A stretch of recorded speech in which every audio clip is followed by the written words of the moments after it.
Abasolwa abane babhekene namacala afaka phakathi elokuthumba, elokuphanga, kanye nelokutholakala nezibhamu ezingekho emthethweni.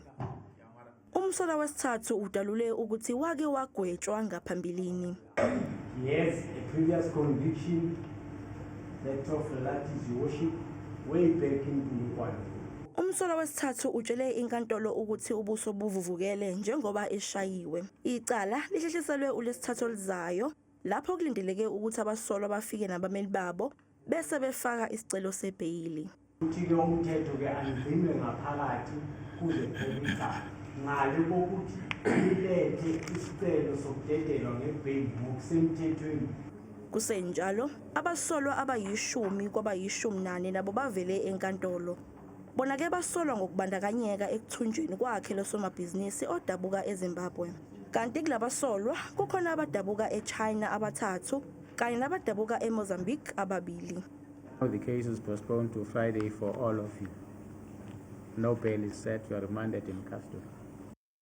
Kusenjalo, kuqubuke imibuzo eminingi emva kokuba kusabalale umfanekiso wevideo wesiboshwa esisejele iGoodwood Correctional Center eKapa. Siqhosha ngokuthi njengeziboshwa baphatheke kahle ejele futhi bathola yonke into mahala. We are doing extremely fine. We are not even suffering at all. We are happy.